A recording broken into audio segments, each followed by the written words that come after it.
Una vez un hombre muy angustiado subió velozmente a su caballo y se dirigía a visitar al famoso predicador John Wesley. John Wesley fue un predicador de los años 1700 que estuvo involucrado muchísimo en ser un teólogo que con su enseñanza provocó un avivamiento tan grande en los Estados Unidos y también en Inglaterra, y su enseñanza trasciende hasta el día de hoy. Pues este hombre subió a su caballo y fue velozmente a buscar donde se encontraba Wesley.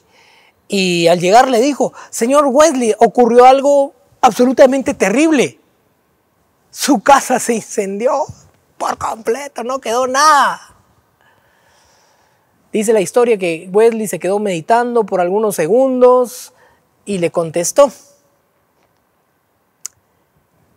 no, la casa no era mía, la casa era de Dios.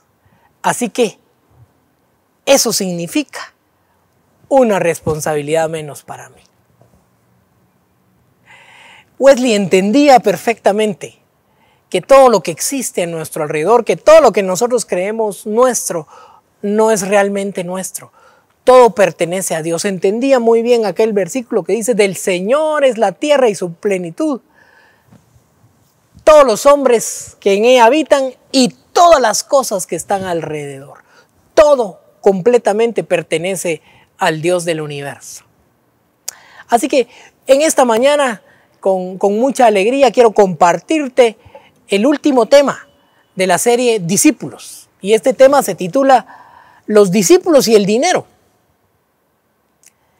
Y quisiera empezar narrando un poquito uno de los versículos de las escrituras importantes que nos habla de algunos discípulos del Señor que tenían un pensamiento y un entendimiento muy especial respecto a las riquezas. Dice Lucas 8, versículo 1: y aconteció después que Jesús iba por todas las ciudades y aldeas, predicando y anunciando el evangelio del reino, y los 12 con él, y algunas mujeres que habían sido sanadas de espíritus malos y de enfermedades, entre ellas María, que se llamaba Magdalena, de la que habían salido 7 demonios, Juana, la mujer de Chuza, el intendente de Herodes, y Susana, y otras muchas que le servían con sus bienes. Aquí la escritura nos cuenta una historia muy interesante, muy importante de los apóstoles del Señor, pero también de las mujeres que eran discípulas del Señor, de las mujeres que los seguían y que con sus bienes contribuían a que la obra que al Señor Jesucristo le había sido encomendada se llevara a cabalidad y sin retrasos. Dice que eran muchas mujeres las que contribuían con el Señor, con sus propios bienes. Eran estas mujeres, dice que muchas de ellas habían sido sanadas de enfermedades, tenían una fe increíble en el Señor y habían aprendido algunas verdades respecto a los bienes materiales. Las habían aprendido seguramente directamente del mismo Señor Jesucristo. Juana era la mujer del intendente, ¿sabes? Un intendente era el administrador de Herodes, el que tenía que ver con todos sus bienes, con todas sus posesiones materiales. Él era el que cuidaba de ellas, o sea que era un hombre de una plena confianza del rey Herodes. Y la esposa de él se había convertido en una seguidora de Jesucristo, en alguien que le apoyaba de todo corazón. Y es que miren que las mujeres casualmente siempre son más sensibles para ver las necesidades, para ver cómo ayudan y colaboran, cómo hacen cosas grandes y maravillosas, aún con sus propios bienes. Y estos fueron esas mujeres, como también hubo algunos discípulos de Jesús, como lo sería José de Arimatea, como fue Nicodemo, incluso que eran hombres de un nivel económico alto, pero que de una u otra manera colaboraron con el Señor materialmente. Y estas personas tenían una forma de pensar distinta. En tiempos difíciles pensaron distinto y pusieron sus bienes al servicio del Señor. Quiero quiero transmitirte esta mañana 5 verdades muy importantes, 5 verdades muy valiosas que utilizaban los discípulos del Señor en cuanto a su pensamiento, en cuanto a la concepción que ellos tenían del dinero. Empiezo con la primera. La primera es que ellos entendían muy claramente que Jesús, siendo un rey, que Jesús, siendo el Hijo de Dios, el poderoso Hijo de Dios, se hizo pobre para que nosotros fuéramos enriquecidos. Como lo dice 2 Corintios 8:9, ustedes conocen la gracia generosa de nuestro Señor Jesucristo. Aunque era rico, por amor a ustedes se hizo pobre, para que mediante su pobreza pudieran hacerlos ricos. Estos discípulos del Señor, estas mujeres y estos hombres entendían muy bien, muy claramente que con el que andaban era el Rey de los siglos. Era un hombre verdaderamente rico, que había venido a la tierra en calidad de una persona pobre, para que a través de su vida, de su muerte y su resurrección, fuera enriquecido toda la tierra, fueran enriquecidos todos aquellos que se dieran su voluntad y entregaran su corazón a Jesucristo, quien iba a morir por ellos en la cruz, en la cruel cruz del Calvario. Así que esto fue la primera verdad que estos discípulos del Señor entendieron. Déjame transmitirte la segunda verdad que ellos entendían. La segunda verdad es que hay que sembrar con generosidad. Que cuando tú vas a hacer algo, te despojes de los pensamientos de pobreza y seas lo más generoso que puedas. Que con tu dinero, tu corazón se desarraigue de aquella actitud mezquina que muchas veces tenemos. Estoy seguro que todos la tenemos, unos más y unos menos, pero tenemos que desarraigarnos de ellos y entender esta gran verdad que está en 2 Corintios 9:6. Dice así: recuerden lo siguiente, un agricultor que siembra solo unas cuantas semillas obtendrá solo una pequeña cosecha. Pero el que siembra abundantemente obtendrá una cosecha abundante. Que este es un buen llamado y es un buen tiempo para que esta verdad cambie nuestra forma de pensar, para que esta verdad transforme nuestra forma de proceder y el valor que verdaderamente deberían de tener los bienes y las riquezas materiales en nuestra mente y en nuestro corazón. El que siembra poquito, solo poquito va a poder cosechar. Lo sabemos muy claro, es la ley de la siembra y la cosecha que hemos hablado muchas veces. Se cumple cuando tu mente la valora en la medida que es. Si tú siembras abundantemente, vas a tener muchas cosechas, vas a tener una cosecha abundante y vas a poder seguir sembrando y vas a poder de esa manera abundar en bienes materiales. Tercera verdad que entendían estos discípulos del Señor Jesús. Usa el dinero para servir a los demás y no uses a los demás para servir al dinero. Hay una diferencia muy grande, las dos frases se parecen, pero el que usa sus recursos, sus riquezas para servir a los demás es una persona que está netamente entrando y siguiendo el ejemplo de Jesucristo, entrando en la forma en que se piensa en el reino de los cielos. Porque el otro lado es totalmente lo contrario. Utilizar a las personas, sacar provecho, ver cómo los animo, cómo los manipulo para poder obtener beneficios personales. Eso es absolutamente contrario a los principios del reino del Señor. Ese no era el pensamiento de esos discípulos del Señor que son recordados hoy como hombres y mujeres fabulosas que dieron su vida y siguieron al Maestro desde que lo conocieron hasta la tumba, hasta el día de su resurrección. Fue gente fiel al Señor, gente que lo valoró sobre cualquier otra cosa. Así que vamos a la verdad número 4. Tener más con qué vivir no es sustituto de tener más para qué vivir.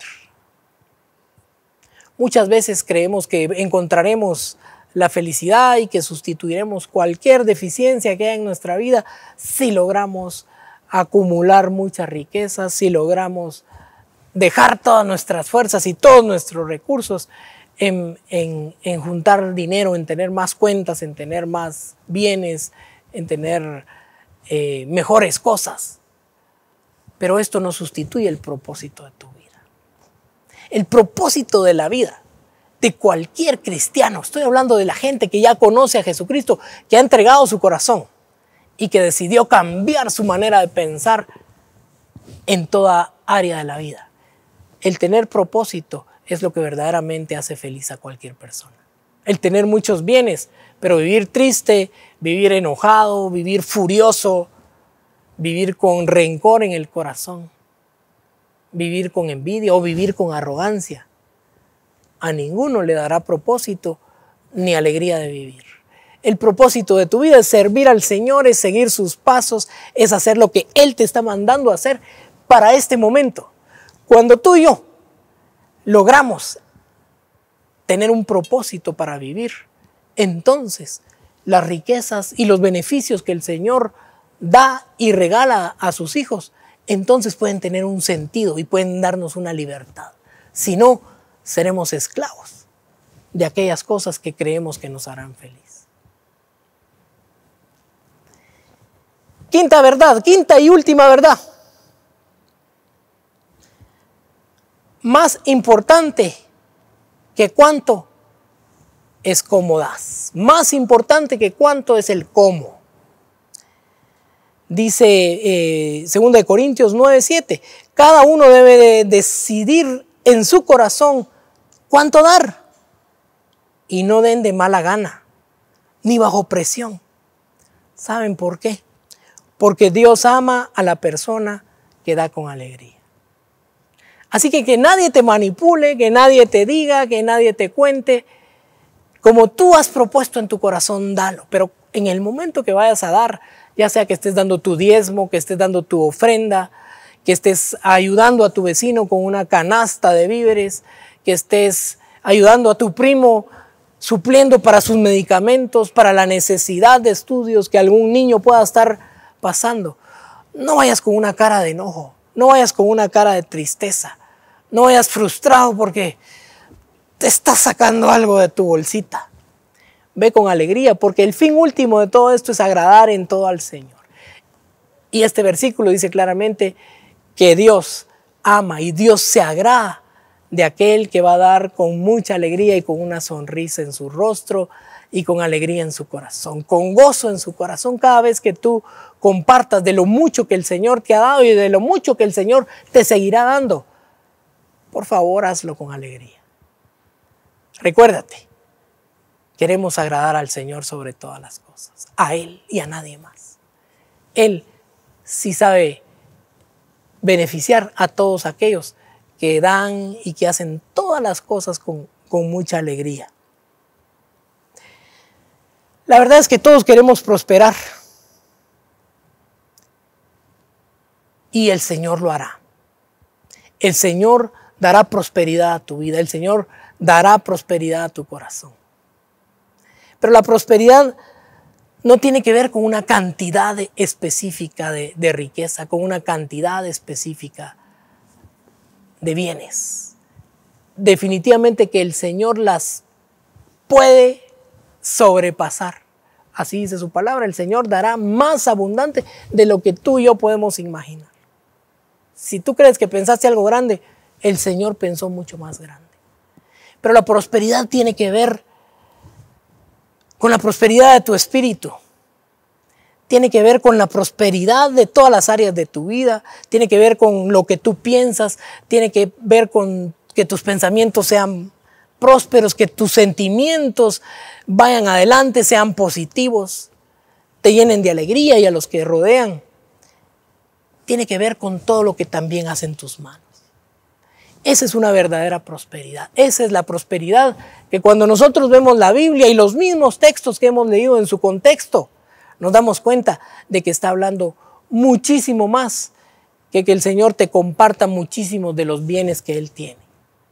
Todos queremos, todos necesitamos prosperar económicamente en la vida y el Señor lo hará como Él lo ha prometido.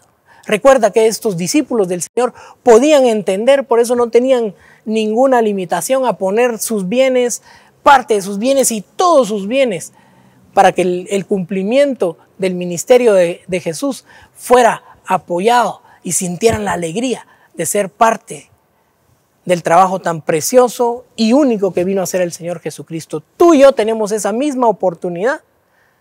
Tú y yo tenemos la oportunidad de seguir estos 5 pasos, estas 5 verdades que lograrán cambiar al mundo que nos rodea y la concepción que tenemos de la felicidad y de la riqueza. Quiero terminar con esta frase o con esta declaración que dijo un gran predicador inglés que era conocido como el arzobispo de Canterbury.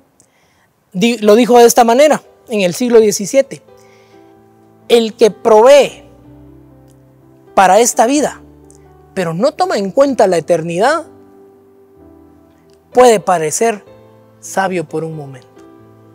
El que provee para esta vida, para el día a día, pero no toma en cuenta la eternidad, puede parecer sabio por un momento, pero es un tonto para siempre. Pero es un tonto para siempre. No permitamos que esa tontería reine en nuestro corazón y en nuestra mente, sino al contrario, proveamos para hoy, pero pensemos en cuánto estamos sembrando, en cuán generosos estamos sembrando para la eternidad, para que no seamos contados con los tontos, sino con los sabios que entendieron las verdades que todo discípulo de Jesucristo debe saber y debe de vivir. Quiero pedirle al Señor que bendiga tu día a día, que prospere todo tu trabajo, que prospere la obra de tus manos, pero que también te llene de una paz espiritual, te llene de una fortaleza, de una riqueza de tu espíritu, que te llene de emociones saludables, emociones de alegría, emociones de gozo, emociones de amor en tu corazón, y que por la misericordia del Señor seamos librados del pensamiento del corto plazo que no toma en cuenta que hay una eternidad que Dios prometió para cada uno de nosotros. Que Dios te bendiga. Gracias, Señor, por este tiempo tan especial. Nos vemos el siguiente domingo. Un abrazo muy fuerte a cada uno.